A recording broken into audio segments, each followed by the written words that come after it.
Hello my dear lovely students, welcome back to my channel Shubham lecturer. Student, आज का ये video class 12 Hindi का एक मोस्ट इंपॉर्टेंट वीडियो है। तो जितने भी हमारे स्टूडेंट 22 फरवरी को क्लास 12 हिंदी का पेपर देंगे उनके लिए ये वीडियो बहुत ही ज्यादा स्पेशल है, क्योंकि आज के इस वीडियो में हम क्लास 12 हिंदी के गद्यांश और पद्यांश को एक ही वीडियो में पढ़ेंगे। और मैंने इस वीडियो में उन गद्यांश और पद्यांश को लिया है जो आपके बोर्ड एग्जाम में लगभग हर साल आते हैं और इस बार भी पूरे के पूरे चांसेस हैं इनके आने के।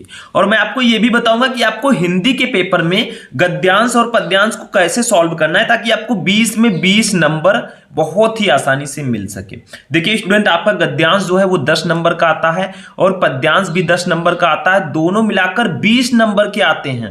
यानी कि आपके पूरे 12th का जो 4% नंबर है वो सिर्फ गद्यांश और पद्यांश का होता है। ठीक है, तो आज के इस वीडियो में मैं आपको पूरा प्रोसेस बताऊंगा और दो ऐसे महत्वपूर्ण मैंने गद्यांश और पद्यांश को लिया है जो बहुत ही ज्यादा इंपॉर्टेंट है और बोर्ड एग्जाम 2024 में इनके आने के चांसेस सबसे ज्यादा है। ठीक है, तो आज ही जान लीजिए, क्योंकि अब एग्जाम बहुत ज्यादा नजदीक आ रहा है, कैसे आपको गद्यांश और पद्यांश को सॉल्व करना है। ठीक है, और दो मैंने सबसे इंपॉर्टेंट गद्यांश पद्यांश को लिया है। ठीक है, तो चलिए स्टार्ट करते हैं आज का ये इंटरेस्टिंग वीडियो। सबसे पहला जो हमारा होगा वो गद्यांश होगा, जिसको मैं आपको सॉल्व करना बताऊंगा, कैसे आपको क्वेश्चंस का आंसर लिखना है एग्जाम में, ताकि एग्जामिनर आपका आधा नंबर भी कट ना कर सके और 20 में से 20 आपको आसानी से मिल सके। और हमारा टारगेट है हिंदी में 100 में 99 का, जो कि अगर आप लोग हमारा सपोर्ट करते हैं तो मैं आपको 99 दिलवा कर रहूंगा। ठीक है, और 100 में 100 भी कोई बड़ी बात नहीं है। तो चलिए स्टार्ट करते हैं इस वीडियो को लाइक कर दीजिएगा, चैनल पर नए चैनल को सब्सक्राइब कर लीजिएगा। तो सबसे पहले हम पढ़ते हैं हिंदी के महत्वपूर्ण गद्यांश को। तो देखिए स्टूडेंट, गद्यांश में होता क्या है पहले इसको जानिए। देखिए बहुत ही इजी है और आप लोग जो है, आपका एग्जाम भी आने वाला है, ये तो पता ही होगा कैसे पूछा जाता है। देखिए आपको एक गद्यांश दे दिया जाएगा ऐसे, ठीक है, इसके नीचे 1 2 3 4 5 करके 5 क्वेश्चन दिए जाएंगे। एक क्वेश्चन के लिए आपको 2 नंबर दिया जाएगा और 5 क्वेश्चन के लिए टोटल 10 नंबर आपको दिए जाएंगे। ठीक है, आपको करना क्या है, लिखा रहेगा दिए गए गद्यांश में से किसी एक का के नीचे दिए गए प्रश्नों का उत्तर दीजिए। मतलब आपके हिंदी के पेपर में 2 गद्यांश रहेंगे, आपको सॉल्व एक ही करना होगा। जैसे देखो, हम पहले गद्यांश को खूब ध्यान से पढ़ेंगे, क्योंकि पढ़ेंगे नहीं तो इसके नीचे जो क्वेश्चन है उसका आंसर देने में आपको प्रॉब्लम होगा। तो इसीलिए आपको 15 मिनट पढ़ने के लिए दिया जाता है। देखिए, अद्भुत है मेरा ये मित्र, उसके पास 200 का कैटलॉग है। मैंने सोचा कि जब वह हर परिचित की निंदा कर रहा है तो क्यों ना मैं लगे हाथ विरोधियों की गत इसके हाथ करा लूं। मैं अपने विरोधियों का नाम लेता गया और वह उन्हें निंदा की तलवार से काटता चला गया। ठीक है, जैसे लकड़ी चीरने की आरा मशीन के नीचे मजदूर लकड़ी का लट्ठा खिसकाता जाता है और वह चीरता जाता है, वैसे ही मैंने विरोधियों के नाम एक एक कर खिसकाए और वह उन्हें काटता गया। कैसा आनंद था दुश्मनों को रण क्षेत्र में एक के बाद एक कटकर गिरते हुए देखकर, योद्धा को ऐसा ही सुख होगा। अब देखिए सबसे पहला जो हमारा क्वेश्चन होगा कि इस गद्यांश के पाठ और लेखक का नाम लिखियो भैया। ठीक है, तो कैसे लिखोगे, कैसे आप पहचानोगे कि आखिर ये किस पाठ से लिया गया है और इसके लेखक आखिरकार हैं कौन। तो देखिए इसी हमारे गद्यांश में कोई ना कोई वर्ड ऐसा होता है जिससे आप बहुत ही इजीली फाइंड आउट कर सकते हैं कि ये हमारे किस चैप्टर से लिया गया। देखो इस गद्यांश में एक शब्द आया है निंदा। देखिए कई जगह आया है, देखिए यहां पे ये देखिए निंदा आया है। ठीक है, थोड़ा और आगे चलेंगे, यहां पे निंदा आया है। तो ये किस चैप्टर का है भैया, ये निंदा रस चैप्टर का है, ये ध्यान रखिएगा। ठीक है, कौन सा चैप्टर, निंदा रस हमारे में एक चैप्टर है जिसके लेखक हरिशंकर परसाई जी हैं। ठीक है, तो ऐसे आप बहुत इजीली पहचान सकते हैं किसी भी गद्यांश में जो उसका वर्ड होता है आपके चैप्टर से रिलेटेड, उससे आप पहचान सकते हैं। ठीक है, लेकिन हर गद्यांश में ऐसा नहीं होता, इसीलिए कहा जाता है कि अच्छे से पढ़ो जो भी पढ़ो। अब देखिए इसके नीचे 5 क्वेश्चन है। सबसे पहला क्वेश्चन है, उपयुक्त गद्यांश के पाठ और लेखक का नाम लिखें। यानी कि जो हमारा गद्यांश दिया गया है ये किस पाठ से है और इसके लेखक कौन है, ये क्वेश्चन आपको गद्यांश पढ़ने से ही पता चल जाता है। ठीक है, दूसरा क्वेश्चन है रेखांकित अंश की व्याख्या कीजिए। मतलब ये जो 2-3 लाइनें हैं ऊपर, ये 4 लाइनें, इनके नीचे रेखाएं हैं, इसका आपको व्याख्या करना है बहुत ही इजीली। मतलब अपनी भाषा में आप कीजिए, कोई जरूरी नहीं है आप किताबी भाषा में ही करें, अभी मैं बताऊंगा। ठीक है, तीसरा है लेखक ने किसका उदाहरण आरा मशीन से दिया है, तो लेखक ने निंदक का उदाहरण आरा मशीन से दिया है। ठीक है, अभी 2 क्वेश्चन इसमें और हैं जो कि नेक्स्ट पेज में देखिए क्या है। चौथा क्वेश्चन है लेखक ने अपने विरोधियों की गत किसके हाथ कराने का विचार किया, तो इसी में आपका क्वेश्चन है लेखक ने अपने विरोधियों की गत निंदक मित्र के हाथों कराने का विचार किया। पांचवा क्वेश्चन है योद्धा को क्या देखकर निंदक के जैसा ही सुख प्राप्त होगा, तो दुश्मनों को रण क्षेत्र में एक के बाद एक कटकर गिरते हुए देख योद्धा को निंदक जैसा ही सुख प्राप्त होगा। देखिए सब कुछ इसमें दिया गया है, कुछ अलग से मैं नहीं बता रहा हूं। ठीक है, एक के बाद एक देखिए ये आनंद था दुश्मनों को रण क्षेत्र में एक के बाद एक कटता हुआ देखकर। ठीक है, तो ये सारे क्वेश्चन का आंसर आपको इसी गद्यांश में मिलेंगे। अब हम चलिए इसको सॉल्व करते हैं लिखकर अच्छे से, तब आपको थोड़ा ज्यादा बेटर समझ में आएगा। ठीक, एक एक क्वेश्चन को हम सॉल्व करेंगे और मैं आपको यह भी बताऊंगा क्वेश्चन का आंसर गद्यांश में कहां दिया गया है। ठीक है, तो चलिए सॉल्व करते हैं। तो देखिए स्टूडेंट, सबसे पहली चीज जो आपको गद्यांश सॉल्व करते समय ध्यान देना है, आपको कॉपी में तो ऐसे लिखना है प्रश्न उत्तर संख्या जो भी आपका 3 है 3 लिखिएगा। मैंने हिंदी की पूरी कॉपी लिखना मैंने आपको सिखा दिया है। ठीक है, अगर आप सर्च करेंगे क्लास 12 हिंदी की कॉपी कैसे लिखें शुभम लेक्चरर, आपको वीडियो मिल जाएगा। जब भी आप गद्यांश सॉल्व करें आपको इसका फर्स्ट वर्ड जैसे देखिए ये लिखा है अद्भुत, क्या लिखा है अद्भुत है। ठीक है, ऐसे हमें कर देना है, फिर डॉट डॉट करके ऐसे देखिए, ऐसे डॉट डॉट करके जो इसका लास्ट वर्ड है, देखिए लास्ट वर्ड क्या है होता होगा। ठीक है, तो इसको ऐसे लिख देना है होता होगा। ठीक है, ये मैंने क्यों लिखा आप लोग समझेंगे क्यों लिखा मैंने इसको। देखिए आपके हिंदी के पेपर में 2 गद्यांश दिए जाते हैं भाई, सॉल्व आपको एक ही करना होता है, क्वेश्चन तो बिल्कुल उतारना नहीं है, आपको सिर्फ आंसर देना होता है। इसको लिखने से ये प्रूफ होता है कि आपने यही वाला गद्यांश सॉल्व किया है। अब एक एक का हम आंसर देंगे। सबसे पहला क्वेश्चन है उपयुक्त गद्यांश के पाठ और लेखक का नाम लिखिए, तो यहां पे एक बहुत ही सुंदर सा हेडिंग डालेंगे संदर्भ। देखिए आपको कलरफुल पेन्स का यूज बिल्कुल भी नहीं करना है, अवॉइडेड कलरफुल पेन्स, नहीं तो फिर प्रॉब्लम्स होगी, बिल्कुल यूज मत कीजिएगा, सिर्फ black and blue pen only बस। ठीक है, अब देखिए संदर्भ कैसे, आप बहुत सारे स्टूडेंट कहते हैं सर पाठ का नाम और लेखक का नाम ही तो पूछा जा रहा है, तो ऐसे हम लिख दें पाठ का नाम निंदा रस, लेखक का नाम हरिशंकर परसाई, हेडिंग डाल के लिख दें, तो क्या हमें नंबर 2 मिल जाएगा? बिल्कुल मिल जाएगा, कोई दिक्कत नहीं है। चाहे आप एज अ संदर्भ लिखें, इसके आगे एक जरूर लिख दीजिएगा क्योंकि आप फर्स्ट क्वेश्चन का आंसर दे रहे हैं। ठीक है, तो चाहे आप पाठ का नाम लेखक का नाम लिखकर डायरेक्टली लिख दीजिए, चाहे आप संदर्भ में लिखिए, दोनों तरह से आप लिख सकते हैं। संदर्भ कैसे लिखना है वो मैं बता देता हूं, वो तो आप बहुत इजीली लिख देंगे, लेकिन इसको भी मैं बता देता हूं। प्रस्तुत गद्यांश हमारी पाठ्य पुस्तक, देखिए ध्यान दीजिएगा, ऐसे ही आपको सारे चैप्टर्स पर अप्लाई करने, बाहर से नहीं लाया जाता। ठीक है, हमारी पाठ्य पुस्तक के, अब देखिए भैया ये गद्य भाग है, कौन सा भाग है? हिंदी गद्यांश है भैया, तो ये गद्य भाग होगा। पद्य भाग हो तो हम पद्य भाग लिख देंगे, मतलब कुछ भी। ठीक है, गद्य भाग में संकलित, ठीक है, गद्य भाग में संकलित ऐसे लिख देंगे, बहुत ही इजीली मैं बता रहा हूं, संकलित, ये इतना हो गया। ठीक है, अब आपको पाठ का नाम और तथा देखिए जो हमारे ये निबंधकार हैं ये हिंदी के प्रसिद्ध, देखिए ऐसे लिख दीजिएगा, हिंदी के प्रसिद्ध, ठीक है, प्रसिद्ध व्यंग्यकार।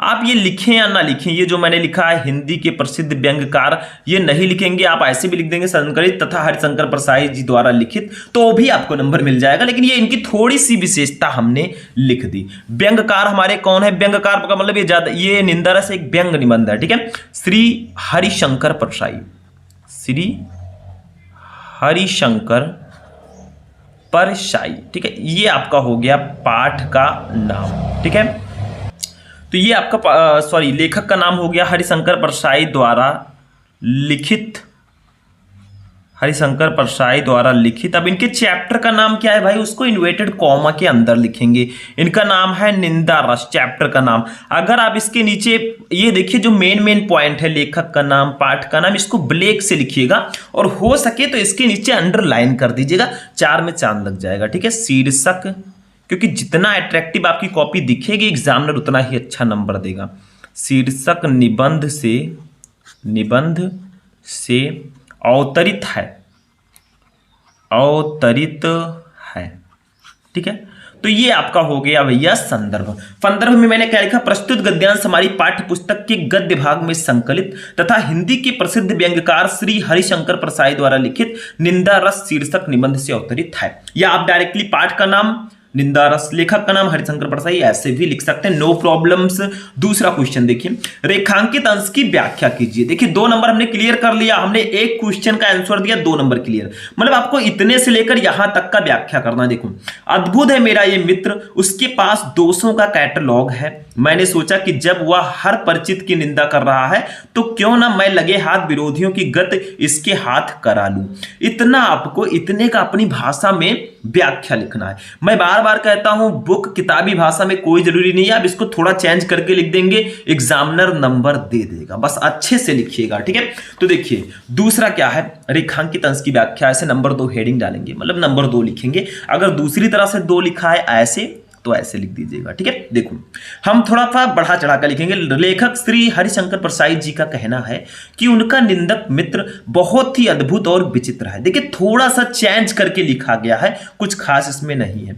जिसके पास दोषों और बुराइयों का अच्छा खासा सूची पत्र है, उनके सम्मुख जिस किसी की भी चर्चा छिड़ जाती है वो उसी की निंदा में 4-6 वाक्य बोल दिया करता था। लेखक के मन में विचार आया कि क्यों ना वह भी अपने कुछ एक परिचितों की जो उसके विरोधी हैं उसकी निंदा उसके माध्यम से करवा ले। भाई वो निंदा ही कर रहा है, उसका काम ही है निंदा करना, तो हम भी अपने दुश्मनों का थोड़ा निंदा करवा लें, ठीक है। तो ये थोड़ा सा बढ़ा चढ़ा के चेंज करके आपको लिख देना है। 2 नंबर हमारा ये भी क्लियर, मतलब हमारा फर्स्ट क्वेश्चन का 2 नंबर क्लियर, 2 इसका 4 नंबर हमने क्लियर कर दिया। अब देखिए तीसरा क्वेश्चन है, लेखक ने किसका उदाहरण आरा मशीन से दिया है। तो लेखक ने निंदक का उदाहरण आरा मशीन से दिया है, ठीक है। देखिए यहां पे क्या है कि जैसे लकड़ी चीरने की आरा मशीन के नीचे मजदूर लकड़ी का लत्था खिसकाता है और चीरता है, वैसे ही मैंने विरोधियों के एक एक कर खिसकाए और उसे काटता गया, ठीक है। तो ये आपको आरा मशीन, देखिए तीसरे का आंसर ये होगा, लेखक ने निंदक का उदाहरण आरा मशीन से दिया है। किसका उदाहरण? निंदक का। बस 2 लाइन लिखने से आपका 2 नंबर यहां पे क्लियर हो गया, ठीक है। ऐसे ही आपका 2-2 नंबर क्लियर होता जाएगा। इसके बाद में हमारा 4 नंबर क्वेश्चन है, इसको देख लेते हैं। लेखक ने अपने विरोधियों की गत किसके हाथों कराने का विचार किया। तो देखिए इसका आंसर तो सिंपल सा है, लेखक ने अपने विरोधियों की गत निंदक मित्र के हाथों कराने का विचार किया कि जो मेरा मित्र है वो सबकी निंदा करता रहता है, तो मैं भी अपने दुश्मनों का, अपने विरोधियों का थोड़ी निंदा करवा दूं, ठीक है, उसी के हाथों लगे हाथ। तो लेखक ने अपने विरोधियों की गत निंदक मित्र के हाथों कराने का विचार किया। क्वेश्चन नंबर 5, योद्धा को क्या देखकर निंदक के जैसा ही सुख प्राप्त होता होगा। तो देखिए दुश्मनों को रण क्षेत्र में एक के बाद एक कटकर गिरते हुए देखकर योद्धा को निंदक जैसा ही सुख प्राप्त होगा। देखिए यहां पे लिखा हुआ है, मैं अपनी तरफ से नहीं लिख रहा हूं। देखो ये दुश्मनों को रण क्षेत्र में एक के बाद एक कटकर गिरता हुआ देखकर योद्धा को ऐसा ही सुख होता होगा।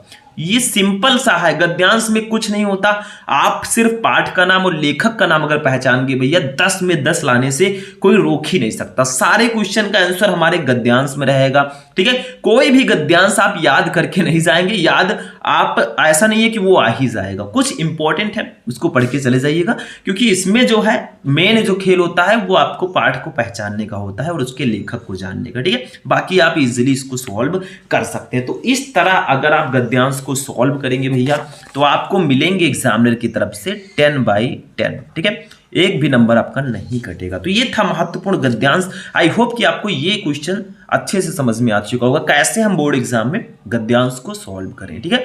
अब चलिए देखते हैं एक महत्वपूर्ण पद्यांश, वो भी 10 नंबर का आता है, उसको कैसे सॉल्व करेंगे, ठीक है। चलिए देखते हैं। अब देखिए स्टूडेंट, जो हमने पद्यांश लिया है ये इतना ज्यादा इंपॉर्टेंट है कि मैं लफ्जों में बयान नहीं कर सकता, ठीक है। I don't explain in words. देखिए क्या है, ध्यान से समझिए। ये क्वेश्चन जो श्रद्धा मनु चैप्टर का है, ये जो पद्यांश है, और ये काफी ज्यादा इंपॉर्टेंट है, हमारे जयशंकर प्रसाद जी के द्वारा लिखा गया है। देखिए, कौन हो तुम वसंत के दूत, बिरस पतझड़ में अति सुकुमार, घन तिमिर में चपला की रेख, तपन में शीतल मंद बयार, लगा कहने आगंतुक व्यक्ति, मिटाता उठ कंथा सा विशेष, दे रहा हो कोकिल सानंद, सुमन को ज्यों मधुमेह संदेश। देखिए भैया इसमें है क्या, मतलब कौन हो तुम वसंत के दूत। देखिए जो मनु जी हैं अब वो श्रद्धा का परिचय देते हुए कहती है, मतलब इसमें श्रद्धा और मनु के बीच संवाद चलता है, इस चैप्टर में आपने पढ़ा होगा। तो कौन हो तुम वसंत के दूत, मनु जी जो है वो श्रद्धा से कहते हैं, ठीक है, कि बसंत के दूत तुम कौन हो, विरस पतझड़ में अति सुकुमार, यानी कि तुम नीरस पतझड़ में अत्यधिक सुकोमल तुम कौन हो। ठीक है, आगे देखिए, घन तिमिर में चपला की रेख।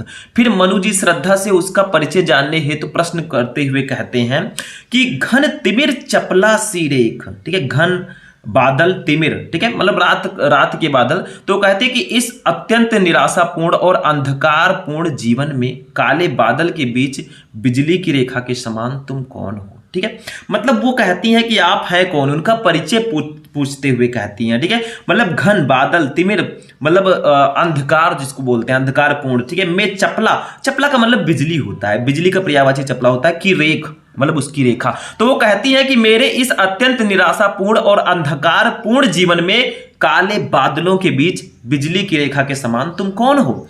तपन में शीतल मंद बयार, यानी कि फिर वो कहती हैं और वेदना एवं व्यथा के तप्त मेरे जीवन में शीतल और मंद गति से चलने वाले पवन के समान तुम कौन हो, मतलब उनसे उनका परिचय पूछते हुए कहते हैं। ठीक है, आगे देखिए, लगा कहने आगंतुक व्यक्ति। आगंतुक व्यक्ति का मतलब होता है जो आया हुआ व्यक्ति है, और आगंतुक व्यक्ति किसको कहा गया है, शब्दों के माध्यम से देखा जाए तो मनु की ओर संकेत किया गया है। ठीक है, तो लगा कहने आगंतुक व्यक्ति मिताता उत्कंठा सा विशेष, यानी कि आया हुआ व्यक्ति कहने लगा और विशेष प्रकार से उत्कंठा यानी कि दुख, उत्कंठा का मतलब होता है दुख। ठीक है, दुख मिटाता हुआ, ठीक है, तुम कौन हो। दे रहा हो कोकिल सा आनंद, यानी कि ऐसा लग रहा है कि जो कोयल होती है वो जो बोलती है, ठीक है, उसके जैसा आनंद दे देते हुए सुमन को जो मधुमेह संदेश, और सुमन का मतलब होता है पुष्प, और पुष्पों को मधुमेह संदेश देते हुए तुम कौन हो। ठीक है, चैप्टर आपने पढ़ा होगा तो शायद ये आपको बहुत ही इजीली आप इसको सॉल्व कर लेंगे। मैंने ये बता दिया, ये जयशंकर प्रसाद जी की कविता है और श्रद्धा मनु से लिया गया है। देखिए इसके नीचे 5 क्वेश्चन है। उपयुक्त पद्यांश के शीर्षक और कवि का नाम लिखिए। भाई हमें वैसे ही लिखना जैसे उसमें होता है, ये भी गद्यांश की तरह ही होता है, मतलब इसमें आपको पद्यांश दे दिया गया, उसके नीचे 5 क्वेश्चंस दिए जाएंगे, उसका आंसर लिखो, 10 नंबर ले जाओ। दूसरा, रेखांकित अंश की व्याख्या कीजिए, मतलब इतने का व्याख्या करना है, घन तिमिर में चपला की रेख, तपन में शीतल मंद बयार। ये तो सिंपल सा है, ठीक है, इसको अभी हम व्याख्या करेंगे। उसके बाद में तीसरा है, आगंतुक व्यक्ति से किसकी ओर संकेत किया गया है, तो आगंतुक व्यक्ति से मनु की ओर संकेत किया गया है। ठीक है, नेक्स्ट है कि पद्यांश में किसकी उत्कंठा मिटाने की बात कही गई है, तो पद्यांश में श्रद्धा के द्वारा मनु की उत्कंठा मिटाने की बात कही गई है। अगर आप चैप्टर को पढ़े होंगे बहुत इजीली इसको कर लेंगे। 5वां है, पद्यांश में किन पात्रों के बीच संवाद चल रहा है। अभी मैंने बताया इस पद्यांश में मनु और श्रद्धा के बीच संवाद चल रहा है। ठीक है, अब इसको हम सॉल्व करेंगे क्योंकि ऐसे तो काम होने वाला नहीं है। ठीक है, तो चलिए इसको एक एक करके हम इसका आंसर लिखते हैं। ठीक है, सबसे पहले वही सेम प्रोसेस हमें क्या करना है, यहां पे जैसे हमने वहां पे लिखा था डॉट डॉट करके, वैसे ही हमें यहां पे भी लिखना है। देखो, कौन हो, कौन हो तुम, ठीक है, ऐसे करना है, फिर डॉट डॉट कर देना है भाई, अगर सॉल्व करना है इसको, क्योंकि इसमें भी 2 पद्यांश दिए जाएंगे, करना तो आपको एक ही होगा। अब देखिए, मधुमेह संदेश लिख दीजिए ऐसे लास्ट में, मधुमेह संदेश, मधुमेह संदेश। ठीक है, ऐसे हमने इसको कर दिया। सबसे पहला हेडिंग क्या रहेगा, उपयुक्त पद्यांश के शीर्षक और कवि का नाम लिखिए। तो सबसे पहले हम लोग एक प्यारा सा हेडिंग डालेंगे, संदर्भ। ठीक है, जैसे हमने उसमें डाला था, क्योंकि आप डायरेक्टली ये भी लिख सकते हैं शीर्षक का नाम, कवि का नाम, जैसे उसमें मैंने कहा था लेखक का नाम और पाठ का नाम, वैसे यहाँ पे भी आप लिख सकते हैं, कोई प्रॉब्लम्स नहीं है। अगर आप लोग चाहें तो डायरेक्टली शीर्षक का नाम और कवि का नाम लिख सकते हैं। ठीक है, कोई दिक्कत नहीं है, लेकिन हम एज अ संदर्भ इसको लिखेंगे ताकि थोड़ा सा हमारा बेटर रहे। देखिए इसको कैसे लिखेंगे, उसी तरह थोड़ा सा चेंज करके, प्रस्तुत पद्यांश। ठीक है, प्रस्तुत पद्यांश हमारी श्री जयशंकर प्रसाद, डायरेक्टली हम कवि का नाम लिख देंगे, श्री जयशंकर प्रसाद। जयशंकर प्रसाद जी बहुत ही फेमस कवि थे, ठीक है, और हैं भी, उनका नाम अमर है, समझ लीजिए। तो श्री जयशंकर प्रसाद के, इनकी एक महाकाव्य थे, महाकाव्य है जिसका नाम है कामायनी। ठीक है, क्या है, कामायनी। भले ये आज हमारे बीच नहीं है, लेकिन इन्होंने ऐसी ऐसी रचनाएं दी, हमें इतना ज़्यादा जागरूक करते हैं कि हम जो है इनको कभी नहीं भूल पाएंगे। ये अमर है हम लोगों के बीच में, ठीक है। तो काम ऐसा ही करना चाहिए जिससे आप भले ही हो या ना हो, लेकिन हमारा जो निशान है, जो हमने कार्य किया है, वो लोगों के बीच होना चाहिए, ठीक है। ऐसे काम करो, क्योंकि जिंदगी जो है बहुत ही मुश्किल से मिलती है, ठीक है। कामायनी महाकाव्य से हमारी पाठ्य पुस्तक, ये कामायनी से लिया गया है। कामायनी के एक छोटा सा भाग है श्रद्धा मनु, ठीक है। तो हमारी पाठ्य पुस्तक के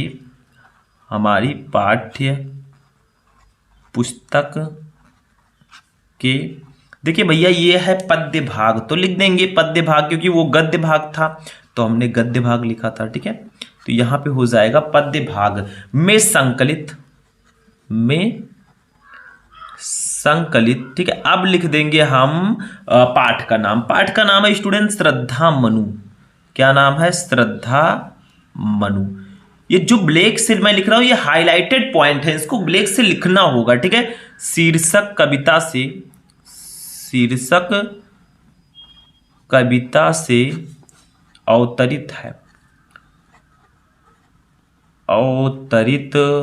है, ठीक है। ऐसे आपको इसमें लिख देना है, बस हो गया। संदर्भ में थोड़ा प्यारा, जैसे हमने बताया वैसे लिखिए। प्रस्तुत पद्यांश श्री जयशंकर प्रसाद के कामायनी महाकाव्य से हमारी पाठ्य पुस्तक के पद्य भाग में संकलित श्रद्धा मनु शीर्षक से अवतरित है। पाठ का नाम, कवि का नाम जरूर आना चाहिए, और वैसे भी लिख सकते हैं जैसा मैंने आपको पहले बताया था। प्रस्तुत पद्यांश हमारी पाठ्य पुस्तक के पद्य भाग में संकलित श्री जयशंकर प्रसाद द्वारा लिखित श्रद्धा मनु शीर्षक से अवतरित है। ये भी आप लिख सकते हैं, कोई दिक्कत नहीं है। अगर आप एक का लिखना जानते हैं, आप सबका लिख सकते हैं, नो प्रॉब्लम किसी भी चीज में, ठीक है। इसके बाद में हमारा नेक्स्ट क्वेश्चन है, देखिए 2 नंबर हमारा कंप्लीट हो गया।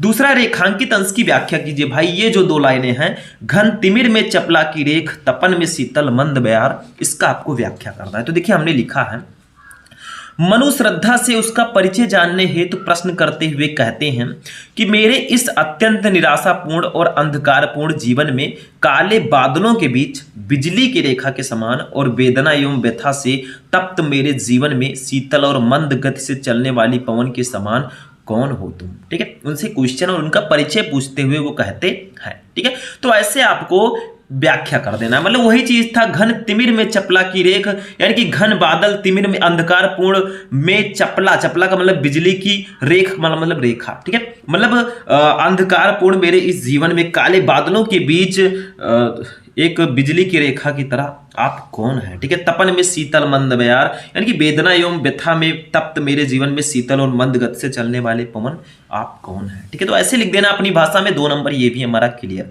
4 नंबर क्लियर। अब देखिए बाकी जो 3 क्वेश्चंस होंगे वो छोटे छोटे होते हैं, उसमें कुछ खास नहीं रहता, 1 लाइनर 2 लाइनर रहते हैं। मतलब आपको अगर संदर्भ और रेखांकित अंश की व्याख्या अगर आप अच्छे से लिख गए भैया, तो 3 क्वेश्चन नीचे के एकदम इजी होते हैं। देखो, आगंतुक व्यक्ति के से किसकी ओर संकेत किया गया है? तो देखिए आगंतुक व्यक्ति, जो आया हुआ व्यक्ति है, उस आगंतुक व्यक्ति शब्दों के माध्यम से मनु की ओर संकेत किया गया है, ठीक है। नेक्स्ट देखिए, चौथा, पद्यांश में किसकी उत्कंठा मिटाने की बात कही गई है? तो इसका आंसर होगा कि पद्यांश में श्रद्धा इसको कर दीजिएगा, के द्वारा मनु की उत्कंठा मिटाने की बात कही गई है। 8 नंबर हमारा क्लियर हो गया है। देखिए चारों क्वेश्चन का हमने आंसर दे दिया, 8 क्लियर। एक क्वेश्चन और है, उसका आंसर दीजिए, 10 क्लियर कीजिए। देखिए पद्यांश में किन पात्रों के बीच संवाद हो रहा है? सबसे इजी क्वेश्चन हमारे इस पद्यांश का यही है, सिर्फ और सिर्फ यहाँ पे श्रद्धा मनु। देखिए चैप्टर के नाम से आप समझ लीजिए श्रद्धा मनु, यानी कि श्रद्धा और मनु के बीच संवाद हो रहा है। तो इसको हम एक लाइन में किसी पेज में लिख देते हैं, ठीक है, 5वें क्वेश्चन का आंसर।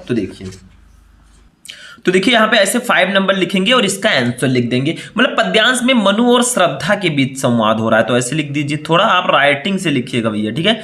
पद्यांश में मनु और श्रद्धा के बीच